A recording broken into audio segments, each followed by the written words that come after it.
In this video, I'm walking through how to build a diet that's actually optimized for your body in 5 levels of increasing precision. We'll start with the fundamentals that work for everyone and end with the level where your personal data tells you exactly what to eat. I'm Juan, and over the past 2 years, I've personally gone through every level, tracking macros, testing different diets, genetic testing, gut microbiome testing, food intolerance panels, and even a continuous glucose monitor for months. So let's start with what works for everyone. Level 1, the foundation.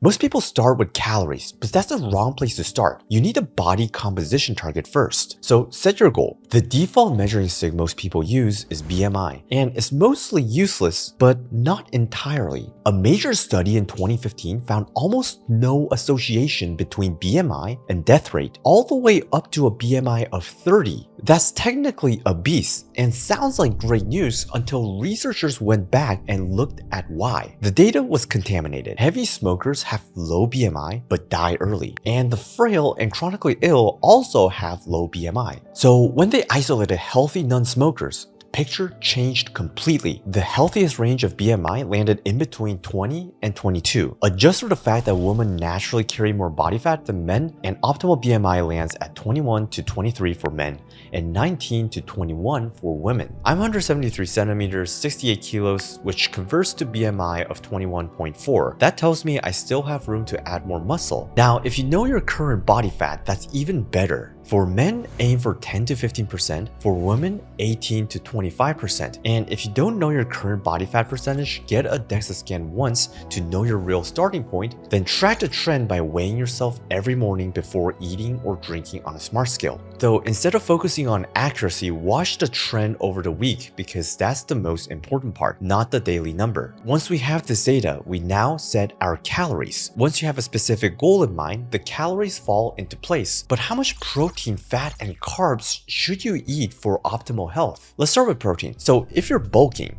aim for 0.7 grams per pound per day. At 150 pounds, that's 105 grams of protein. If you're cutting, aim for 1 gram per pound per day. At 150 pounds, that's 150 grams. If you're maintaining, aim for 0.8 grams per pound per day. At 150 pounds, that's 120 grams of protein. Let's go to fat. Fat is the macro people cut first when trying to reduce their calories. That's a mistake. Your body uses fat to produce testosterone. Studies that moved men from a 30% fat diet down to a 10% fat diet found testosterone levels dropping 20% on average. The sweet spot is around 25% of your total calories from fat. At 2,400 calories, that's about 65 grams of fat. And moving on to carbs, carbs fill whatever's left after protein and fat. That's it. They're not the enemy, they're just the adjustable lever. I'm 150 pounds, 11.1% body fat, and I want to maintain, so I eat 120 grams of protein and 65 grams of fat per day. For carbs, I eat 165 grams on rest days,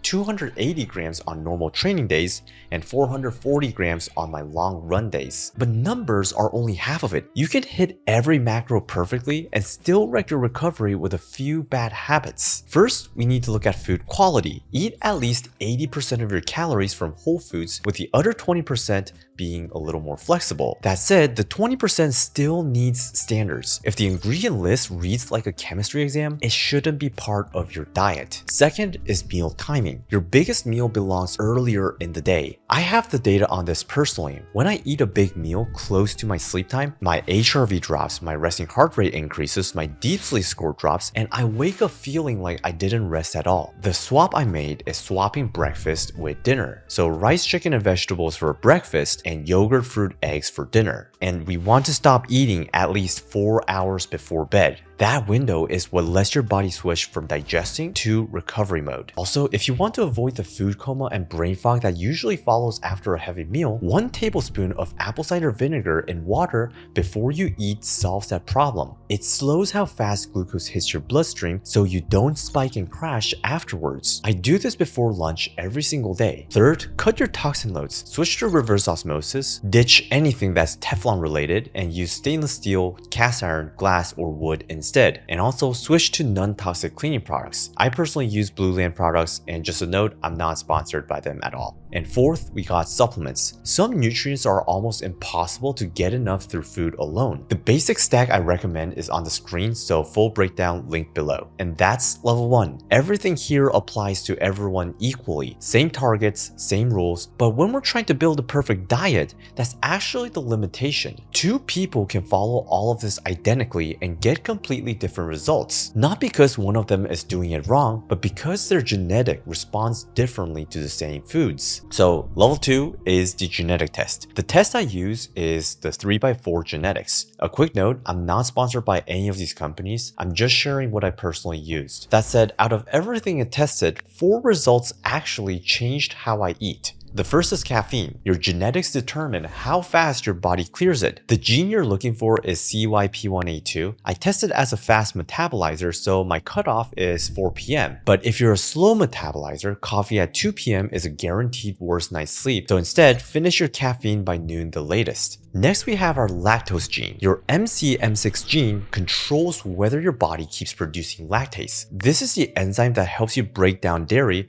and as you age, we kind of lose it. If you carry the variant that switches lactase off, dairy doesn't get properly digested and starts fermenting in your gut instead. So if you have this gene mutation like me, switch to lactose-free version of the same food. A lot of people, including myself, have been getting stomach aches from dairy for years and didn't know the reason why, so getting a genetic test and finding this out is very crucial. Now, the third gene we'll look into changed my macros, PPARG and APOE. These two genes determine whether your body processes carbs or fats more efficiently. PPARG regulates how your body handles fat metabolism and insulin sensitivity. APOE affects how efficiently your body processes dietary fat versus carbohydrate. APOE4 carriers do better on higher carb diets and lower fat versus APOE2 carriers do better on low carb and higher fat diets. My results came back better suited for higher fat, which matches exactly what I see on rest days when I drop carbs and keep fat higher. This is why two people can follow the same macro split from level 1 and get total different results. Your genetics decide which fuel source your body actually prefers. Now, the fourth and most actionable is your MTHFR and COMT genes. Your body has to convert certain vitamins into their active form before it can use them. Folic acid is one of them, and it's a vitamin B found in bread, cereal, and most multivitamins. A gene variant called MTHFR means your body can't convert it properly, so it passes through without doing much. A related gene, COMT, affects how your body processes those same compounds once they're made. You won't really know if you have this gene mutation without a genetic test, and most people who do have no idea. If you have these gene variants, swap to supplements your body can absorb directly. I personally have both variants, so my specific stack is on the screen. Check with your test results first before you apply to yours. But here's the honest limitation. Genetic tells you what could go wrong, but your gut microbiome constantly changes based on what you eat, how stressed you are, your medication history, and your sleep. Which brings us to level 3, the gut and food intolerance test. This is where a lot of people who eat well on paper still feel consistently off. You experience bloating, brain fog after meals, skin issues, energy crashes that don't connect to anything obvious. To fix this, there's 2 tests at this level, and order matters a lot. So first, you're going to take a gut microbiome testing. The test I use is Viome. It analyzes what your gut bacteria are actually doing, not just which species are present, but whether they're producing beneficial or harmful compounds from the foods you eat. When your results come back, there are 4 scores that matter. The first is inflammation. High inflammatory activity means joint aches, slow recovery, energy that never fully comes back. The foods making it worse are often refined carbs, processed seed oils, alcohol, and processed meat. You can fix this by adding fermented foods like kimchi, sauerkraut, or kefir if you tolerate dairy, which feed the bacteria that lower that inflammatory signaling.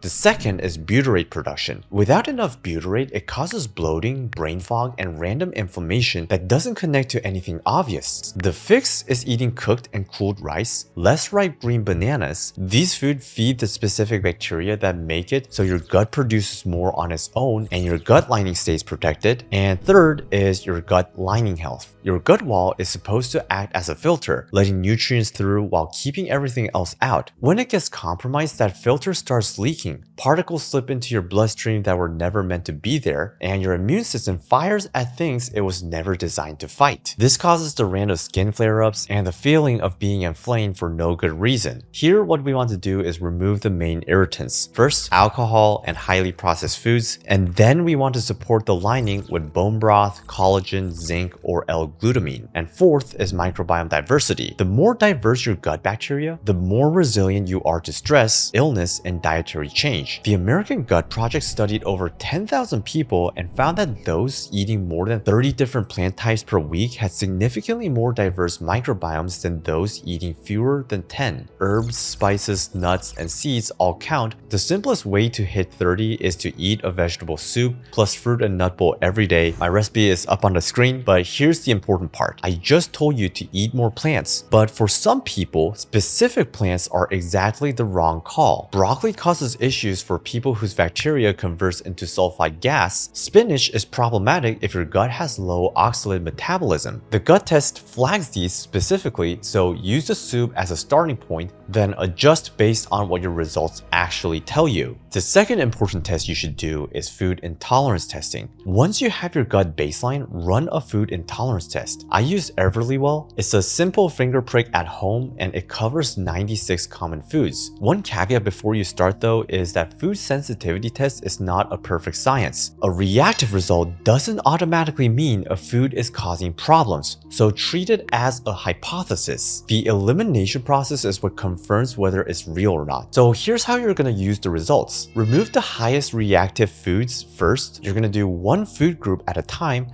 for 3 to 4 weeks. Then reintroduce them one at a time and track 4 things: digestion, skin, energy, and sleep. If bad symptoms return when a food comes back, it stays out, and if nothing changes, you can go back to eating that food again. The most commonly reactive food groups are gluten, dairy, eggs, soy, and corn. And if multiple foods within the same family show reactive, remove the whole family rather than the individual food itself. In the end, what you're building is basically 2 lists: foods that are genuinely fine for your body, and foods that are silently creating stress even when they look healthy on paper. By now, you cleaned up your foundation, understood your genetics, and identified what foods your gut can handle and what can't. But none of that will tell you what's actually happening inside your blood right now. So in level 4, we'll start by getting a standard blood panel from a direct access lab. Before the test, you want to fast for 12 hours, water only, and skip training that morning. There are 6 blood markers that matter the most once it comes to our diet. I'll go through the 3 that changed how I eat first, then the 3 you need to monitor. First is your fasting glucose.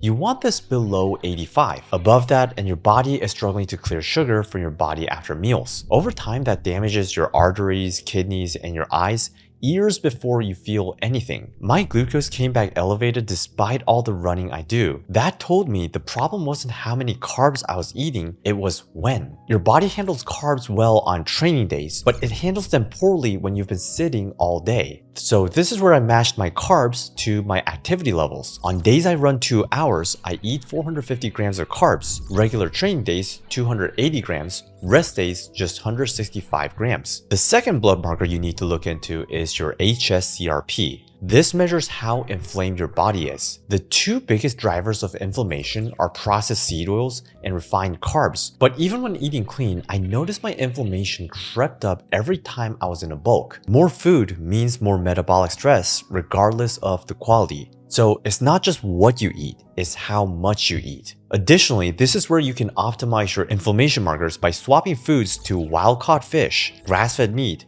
pasture-raised eggs, and extra virgin olive oil as your main fat. These all have better omega-3 to omega-6 ratios, which lower your baseline inflammatory load. Supplement-wise, take 500 milligrams of curcumin with black pepper and 3 grams of omega-3s every single day. The third marker you want to look into is your ApoB. This is the number that actually predicts heart attacks and stroke risks. It counts the bad particle that lodge into your artery walls.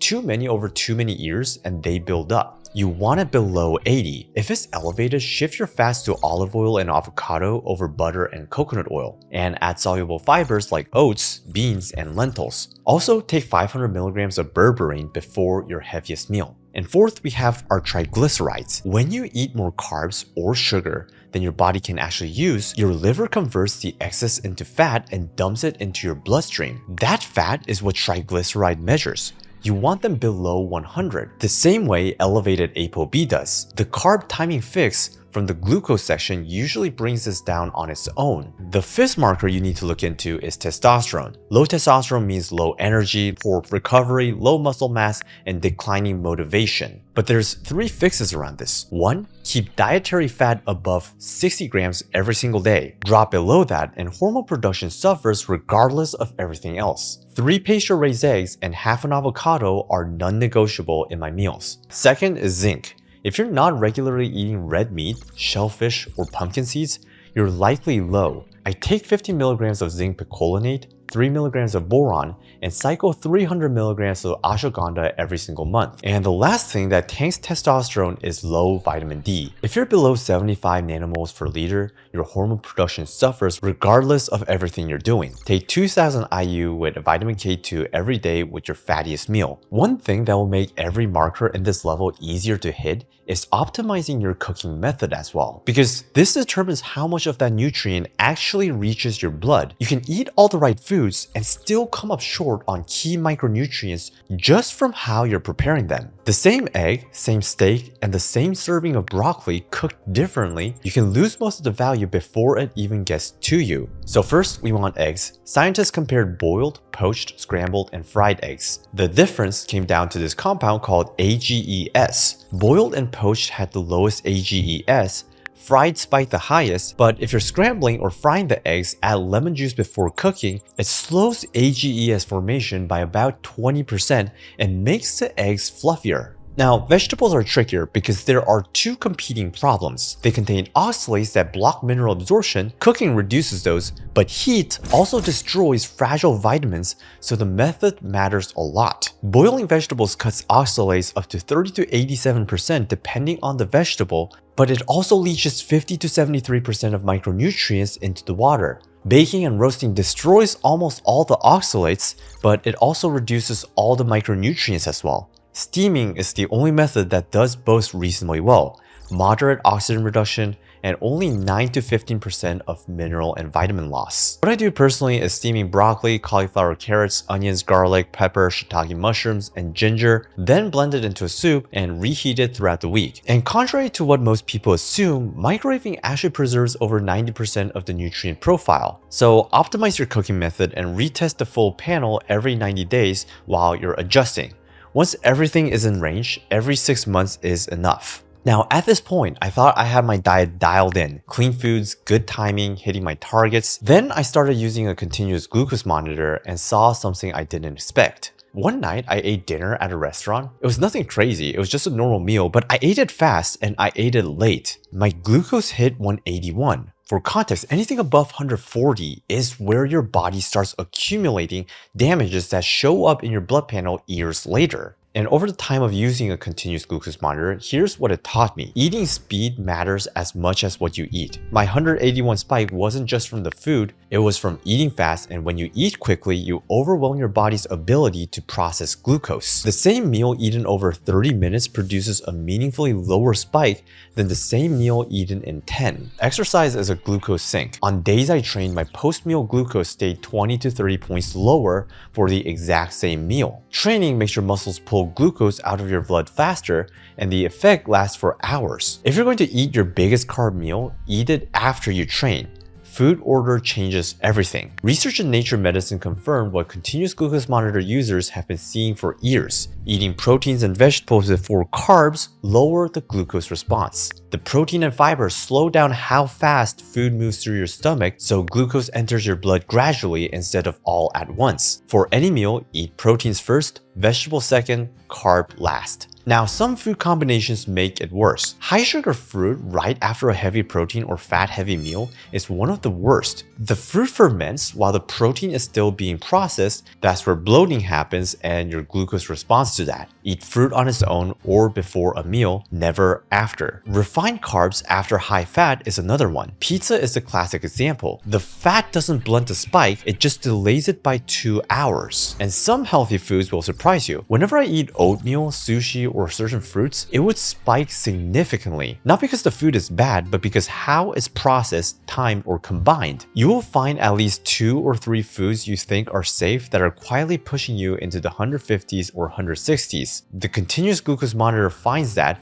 and without it, you don't really know. In a way, continuous glucose monitor doesn't tell you what's healthy in general, but it tells you what's happening in your body right now, from the exact food you just ate at the exact time you ate it. Everything I just walked you through, testing, the data, the adjustment, took me 2 years to figure out on my own. If you want all of it synthesized for your specific body, book a call with me below. I'll give you a guide on what tests to take and look at your blood panel, genetics, wearable data, training load, and sleep, all of it at once, and build a protocol that will get you to be top 10% health markers for 95% of your markers. If you've been tracking everything, spending hours piecing together your blood work and whoop data, and your numbers still aren't moving, that's the problem I solve. Most people have the data, they just don't know how to read it together. But all it takes is gathering everything together and fixing one thing at a time. One client went from a 60 HRV to 120 in 30 days, but what actually changed was he stopped spending hours researching what to do next. And that mental space freed up and he started performing better where people around him noticed. 3 months later, he ran his first marathon at 3 hours and 38 minutes. Another client took his VO2 max from 47 to 55 in 3 months. He competes in tennis and his words were that he could just overpower opponents in the final minutes when everyone else was fading.